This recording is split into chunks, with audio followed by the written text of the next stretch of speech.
வணக்கம். ஆதி கனவு ஜோதிட அமைப்பின் மூலமாக பி.வி. ஜெயகார்த்தி அவர்கள் பேசுகிறார். நேயர்களே, தற்போது 9 கோள்களின் அடிப்படையில் புதனின் நிலையும் புதனோட தசாபுக்தி யாருக்கு அதிகமாக வேலை செய்யும் என்பதை நடைமுறையில் காண்போம். வணக்கம். மேலும் இந்த ஆதி கணபதி ஜோதிட நிகழ்ச்சியை கண்டிப்பாக சப்ஸ்கிரைப் செய்யுங்கள். அப்பொழுதுதான் இனி வரக்கூடிய அனைத்து நிகழ்ச்சியை நீங்கள் தெளிவாக கண்டு ரசிக்கலாம். இத்துடன் தற்போது காலபுருஷ ராசி என்ற அமைப்பின் பார்க்கும்போது மேசத்தில் தொடங்கி மீன வரை 12 ராசியில் இருக்கின்றன.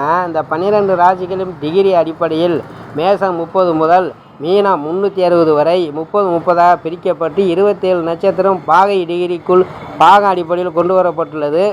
இந்த அடிப்படையில் 9 கோள்களும் தன்னுடைய அமைப்பின்படி மக்களிற்கு எந்த அளவுக்கு பலன்கள் தருகின்றன என்றால், அவர்கள் ஜனன காலத்தில் எந்த லக்கணத்தில் ஜனனமாகிறாரோ அந்த லக்கணத்திற்கு பெறக்கூடிய ஆதிபத்தியங்கள் அமைப்புகளுக்கு தகுந்த மாதிரி 9 கோள்கள் நடைமுறையில் வழங்கி வருவதாக இந்திய ஜோதிட சித்தாந்தத்தின் அமைப்பில் கூறப்பட்டுள்ளது.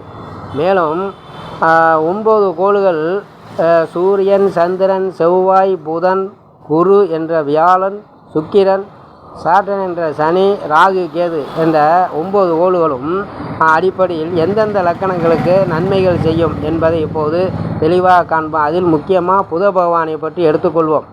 புத பகவானிற்கு ஆங்கிலத்தில் மெர்க்குரி என்று பெயர். புதன் சூரியனிற்கு மிகவும் நெருங்கி அருகில்தான் பயணித்து கொண்டு இருக்கும்.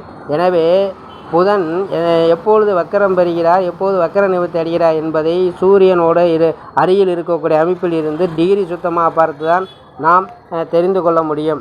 புதன் என்பது கோள்களில் மிகவும் சிறிய அமைப்பை கொண்டதாகும்.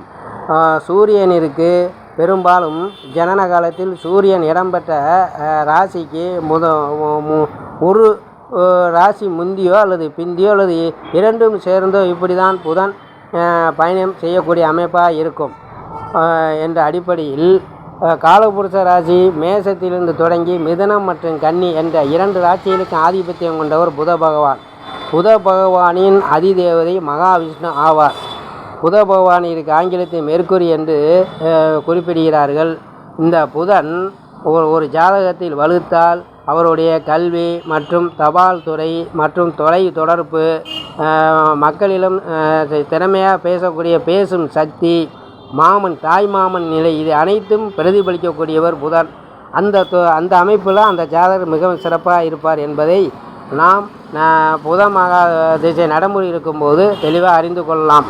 புதன் திசை பெரும்பாலும் யாருக்கு நன்மை செய்யும் என்றால் ரிஷப லக்கணம், மிதுன லக்கணம், சிம்ம லக்கணம், கன்னி லக்கணம், துலா லக்கணம் மற்றும் மகரம், கும்பம் இந்த லக்கணங்களில் ஜனனமானவருக்கு புதன் திசை பெரும்பாலும் நன்மை செய்யக்கூடிய அமைப்பில் இருக்கும். ஆனால் அவர் ஜனன காலத்தில் 1, 5, 9 அல்லது 11 இந்த அடிப்படையில் சுபகோள்கள் என்று சொல்லக்கூடிய குருவினுடைய 5 அல்லது 9ஆம் பார்வையில் அந்த புத பகவான் சூரியனுடன் சேர்ந்து சஞ்சரிக்கக்கூடிய அமைப்பில் அவருடைய பிறப்பியல் ஜாதகம் இடம்பெற்றிருக்க வேண்டும் என்பது விதி, பொதுப்படியான விதி. தற்போது புத பகவானுடைய தசை 17 வருடங்களாக பிரித்திருக்கிறார்கள்.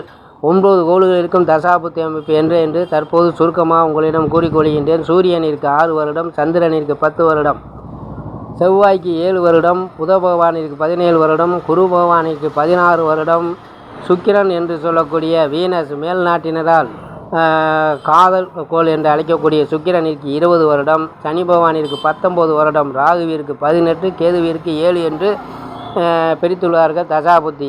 மொத்தம் கூட்டும்போது 120 வரும். ஒரு மனிதனுக்கு 120 வயது இல்லை என்று பொதுப்படியான விதி. ஆனால் சில இடங்களில் 100 வயதுக்கு மேல் வாழக்கூடியவங்க இருக்கிறார்கள். அவங்களுடைய ஆயுள் அமைப்பு, அவங்கள அமைப்பு கட்டங்கள் இடம்பெற்ற கோள்கள் அமைப்பில் பிரகாரம் அது இருக்கின்றது. தற்போது புத பகவான் ஒருத்தருக்கு ஜனன காலத்தில் மேச லக்கணமாக இருந்தால் அந்த புத பகவான் 3, 6 கோடி ஆதிபத்தியம் கொண்டவராக இருப்பார்.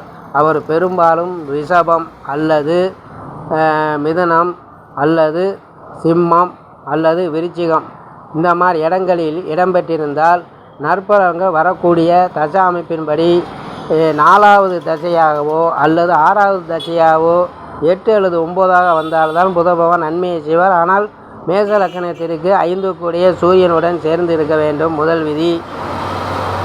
அவை குரு பகவான் மேசலக்கணத்திற்கு 9 அதிபதி குரு, அவரே 12 கூடியவராக வருகிறார். அவர் குரு பகவான் இடம் பெற்று 5 அல்லது 9ஆம் பார்வையாக பார்க்க வேண்டும் என்பது குறிப்பிட்டப்பட்ட ஒரு அமைப்பு. எனவே இப்பொழுது இந்த புத பகவான் தன்னுடைய ஜாதக கட்டத்தில் சூரியனுடன் நெருங்கி சஞ்சரிக்கும் காலத்தில் அவர் அஸ்தமனம் ஆகியிருக்கிறாரா இல்லையா என்று பாகை டிகிரியாக நாம் பார்த்து தெரிந்து கொள்ள வேண்டும். அதன்படி சூரியனுடன் சேர்ந்து அஸ்தமனமாகியிருந்தால் சூரியன் அதோடைய பலனை புதன் திசையில் செய்வார்.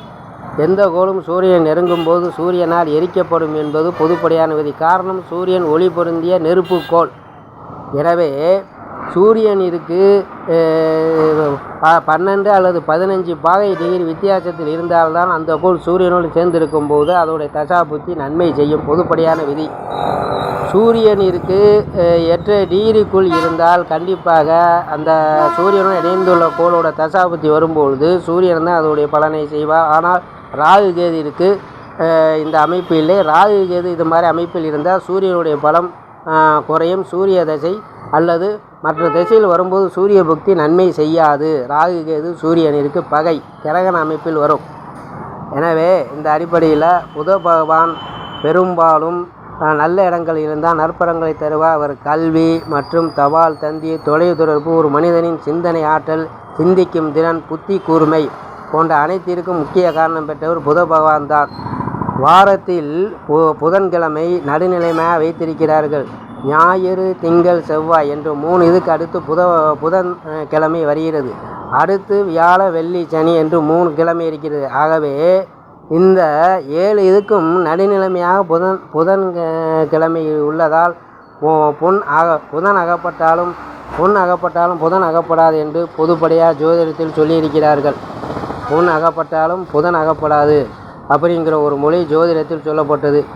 எனவே புதன்கிழமை அவர் ஒரு மிக முக்கியமான கிழமையாக கருதப்படுகின்றது. எனவே புதனுடைய வலுவை கூட்டவும் புதனுடைய நன்மைகளை பெறவும் முக்கியமாக புதன் தசை நடைமுறையில் இருப்பவர்கள் கண்டிப்பாக திருவெண்காடு சென்று புதன்கிழமை என்று சென்று புதன் இருக்கக்கூடிய 17 வருடம் என்பதால் 17 அகல் நெய் தீபமோ அல்லது நல்லெண்ணெய் தீபமோ ஏற்றி புதனிற்கு பச்சை பயிறு என்று சொல்லக்கூடிய தானியத்தை படைத்து சுண்டலாகவோ அல்லது ஏதோ உணவு முறையாக அதை படைத்து புதனிற்குரிய மந்திரம் சொல்லி வழிபாடு செய்தால் கண்டிப்பாக புதனால் நற்பலன்கள் பெறலாம். புதனுக்குரிய மந்திரம் பிரியங்கு கலியாச்சம் ருவேனா பிரதிம புதம் சௌமிய குணோபிதம் தம்புதம் பிரணமாம் ஜெகம்.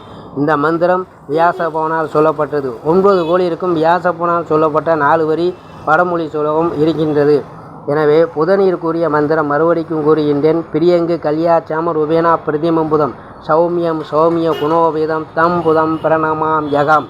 புதனுடைய காயத்ரி ஓம் கஜத்வஜாய வித்மகே சுககஸ்தாய தீமகி தன்னோ புத பிரச்சோதயார். புதன் மகாவிஷ்ணுவை பிரதிபலிக்கக்கூடிய முக்கிய கோள் என்பதால் மகாவிஷ்ணுவான மூல மந்திரத்தையும் மகாவிஷ்ணுவின் காயத்ரி மந்திரத்தையும் கூறி வந்தாலும் புதனுடைய நற்பலன்கள் கூடும். மகாவிஷ்ணுவின் காயத்ரி மந்திரம் ஓம் நாராயணாய வித்மகே வாசுதேவாய தீமகி தன்னோ விஷ்ணு பிரச்சோதயாத். மறுபடிக்கும் மகாவிஷ்ணுவின் காயத்ரி சொல்கின்றேன். ஓம் நாராயணாய வித்மகே வாசுதேவாய தீமகி தன்னோ விஷ்ணு பிரச்சோதயாத் என்ற மந்திரத்தையும் அயக்கிரிவரை யார் புதன்கிழமை தொற்றும் இல்லாவிட்டால் வியாழக்கிழமை தோறும் வழிபாடு செய்து வந்தால் கண்டிப்பாக கல்வியில் ஒருத்தர் மிக சிறந்த பாண்டித்யம் பெறுவார் என்பது அசைக்க முடியாத உண்மை. அயக்கிரிவர் கல்வியின் கடவுள். அயக்கிரிவர் என்பவர் சரஸ்வதிக்கு குரு. எனவே அயக்கிரிவர் மந்திரமான ஞானானந்தமயம் தேவம் நிர்மல ஸ்படியாக்கிருதியும் ஆதாரம் சர்வ வித்யானம் அயக்கிரிவ உபாஸ்மகே என்ற அயக்கிரிவரின் இந்த மந்திரத்தை 11 தரம் தினசரி சொல்லி வந்தால் கண்டிப்பாக கல்வியில் பாண்டித்யம் பெறலாம், உயர்கல்வி பெறலாம், நம்பர் 1ஆக வரலாம். இது நடைமுறை உண்மை. மறுபடிக்கும் அயக்கிரிவர் மந்திரத்தை சொல்லுகின்றேன். ஞானானந்தமயம் தேவம் நிர்மல ஸ்படியாக்கிரியும் ஆதாரம் சர்வ வித்யானம் அயக்கிரிவ உபாஸ்மகே என்ற அந்த மந்திரம் மிக முக்கியது. அடுத்து கல்வியில் பாண்டித்யம் பெறுவதற்கான மற்றொரு குமரகுருபரால் சொல்லப்பட்ட சகலகலா வள்ளி மாலை.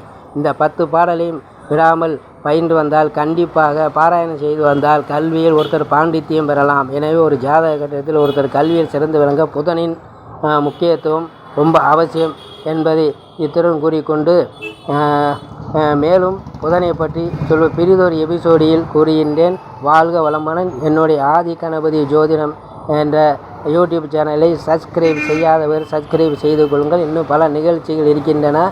வாழ்க வளமுடன்.